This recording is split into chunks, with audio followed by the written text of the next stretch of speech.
से ये जो पत्रिका सामने आई है, इसमें इस बारे में विस्तार से जिक्र किया गया है कि किस तरह से महात्मा गांधी और साथ ही वीर सावरकर दोनों का सम्मान स्वतंत्रता के इतिहास में किसी भी रूप में कम नहीं है, यानी कि एक तरह से दोनों की तुलना की गई है। इस पर पहली टिप्पणी आपकी। अंग्रेजों से पेंशन पाके जिंदगी काटने वाले को नमस्कार दोस्तों, आप सबका फिर से एक नए वीडियो पे स्वागत है। फिर से आ गया हूँ एक नया रिएक्शन वीडियो लेकर। आई होप आप लोग बहुत ही अच्छे होंगे। दोस्तों, आज इस वीडियो में आप लोग को दिखाने वाला हूँ महात्मा गांधी के परपोते जब पत्रकार से डिबेट करते हैं, और जो चित्रा त्रिपाठी आज तक की एंकर हैं, उनका कहना है कि वीर सावरकर के बारे में जब वो पूछती हैं तो गांधी जी के परपोते वीर सावरकर को ऐसा बोल देते हैं कि पत्रकार और उनके साथी जो भी बैठे हैं सबको चिढ़ लग जाती है। आइए इस वीडियो में आज आप लोग को दिखाने वाला हूं आखिर गांधी जी के परपोते वो क्या ही कह देते हैं वीर सावरकर को, जो पत्रकार और लोगों को भी बहुत ज्यादा चिढ़ लग जाती है। तो आइए इस वीडियो में देखते हैं। तो आप लोग लास्ट तक बने रहिएगा। अगर चैनल पर नए हो तो चैनल को जरूर सब्सक्राइब कर लेना। इस वीडियो का लिंक आप लोग को डिस्क्रिप्शन में मिल जाएगा। तो चलिए वीडियो को शुरू करते हैं। ये जो पत्रिका सामने आई है, इसमें इस बारे में विस्तार से जिक्र किया गया है कि किस तरह से महात्मा गांधी और साथ ही वीर सावरकर दोनों का सम्मान स्वतंत्रता के इतिहास में किसी भी रूप में कम नहीं है, यानी कि एक तरह से दोनों की तुलना की गई है। इस पर पहली टिप्पणी आपकी। अंग्रेजों से पेंशन पाके जिंदगी काटने वाले को तो अगर भगत सिंह और बापू के साथ तुलना की जाती है तो फिर मुझे उस विचारधारा पे तरस ही आता है। मैं उसमें ज्यादा टिप्पणी नहीं करना चाहता हूँ, पर एक बात यहाँ ये कहना चाहता हूँ कि मैंने पहले से ये कहा था कि मैं किसी चर्चा में शामिल नहीं होने वाला हूँ, पर अब देख रहा हूँ कि मुझे आपने चर्चा में ही शामिल किया है, इसलिए मुझे जो कहना है उतना कह के मैं यहाँ से जाऊंगा। मैं आपसे सवाल ले लेती हूँ। चर्चा मैं आगे बढ़ाती रहूंगी। मैं चर्चा में भाग नहीं लूंगा। उन लोगों के सवाल को लेकर मैं आपके पास नहीं आऊंगी। मेरे कुछ सवाल हैं जिसका जवाब इस देश के लिए जानना जरूरी है। आपने ये कहा कि दरअसल ये जो परिपाटी चलाई जा रही है वो ठीक नहीं है। आपको लगता है दरअसल इस तरह की संस्थाओं पर सरकार का हस्तक्षेप बहुत ज्यादा बढ़ गया है, इस वजह से ये स्थिति बनी हुई है? आपको लगता है कि संस्कृति मंत्रालय ने ये जो आर्टिकल निकालकर तुलना की है दोनों की, वो पूरी तरह से गलत है? बताता हूँ। बिल्कुल बिल्कुल गलत है, और इसमें कोई तुलना करने जैसा है ही नहीं, क्योंकि अंग्रेजों की माफी मांगने के बाद, रिहा होने के बाद जो किरदार सावरकर का था और जिसका असर हमारे स्वतंत्रता संग्राम पे के काल में था, उसमें उनका कोई कंट्रीब्यूशन नहीं था। इसलिए इस तरह से कंपैरिजन करना, यानी जो स्वतंत्रता सेनानी थे और सैनिक थे, उनका अपमान। गजब बेइज्जती है।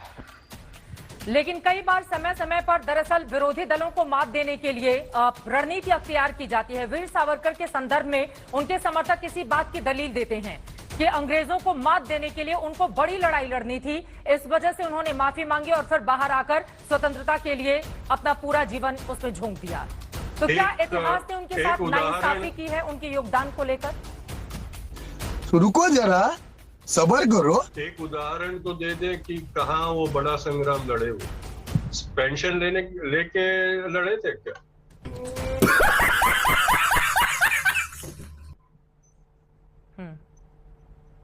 एक उदाहरण दे दे कि कौन सी स्वतंत्रता संग्राम की हिंसक या अहिंसक लड़ाई वो लड़े थे, तो मान लेते हैं। अंग्रेजों की ओर से उनको 2-2 बार फांसी की सजा सुनाई गई है? ये क्या हो गया? ये क्या सुन रहा हूं मैं? दरअसल उनके समर्थक ये कहते हैं कि उन्होंने अंग्रेजों के खिलाफ बगावत का बिगुल फूंक दिया गया था। इस तरह से इतिहास में कहीं किसी भी व्यक्ति का जिक्र नहीं मिलता है जिसको 2-2 बार फांसी की सजा सुनाई जाती है। तुम्हें कैसे पता चला? तुम्हें कैसे पता चला? फांसी तो नहीं, जन्म योगदान जी। फांसी नहीं, जन्म थी। किसी को 2 बार फांसी नहीं दी जा सकती। म्यूजिक।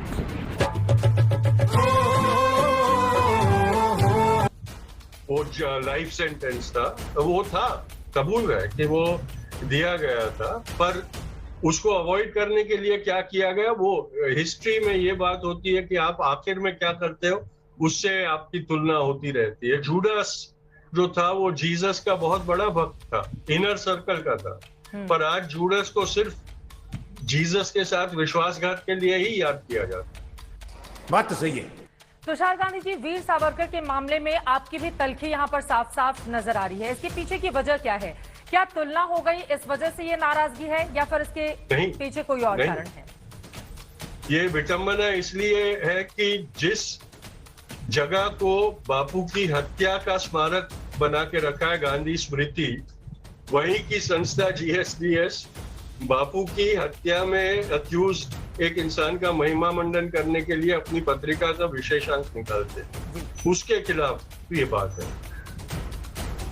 अब आगे बढ़ते हुए मैं आपसे जानना चाहूंगी कि अगर इस तरह की स्थिति है, संस्कृति मंत्रालय की ओर से इस पत्रिका में तमाम बड़ाइयां की गई हैं वीर सावरकर की, इस बात का जिक्र करते हुए कि दरअसल स्वतंत्रता के आंदोलन में उनका जिस तरह का योगदान था, इतिहासकारों ने उनके साथ नाइंसाफी की, उनके योगदान को कमतर आंका गया। इसी वजह से मौजूदा वक्त में इस बात की जरूरत है कि उनके इतिहास में योगदान को अच्छे तरीके से लोगों तक पहुंचाया जाए।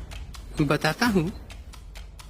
ये इस सरकार की फैशन है, इस आइडियोलॉजी की फैशन है कि जो इतिहास लिखा गया है उसको डिस्क्रेडिट किया जाए। इतने सालों से ये इतिहास, हाँ शायद वो हो सकता है कि बायस्ड हो सकता है, लेकिन वो उनके कार्यों के कारण जो बायसनेस आया है वो उसके कारण आया है। अरे बाप रे, ये तो धोती खोल रहा है। पर ये कहना कि इसलिए वो पूरा गलत है, वो मुझे लगता है कि ये इनकी मजबूरी है। बेचारों के पास खुद का इतिहास नहीं है, इसलिए जो इतिहास है उसको डिस्क्रेडिट करने की कोशिश करते हैं। What's happening? नंगा करके नहला रहा है।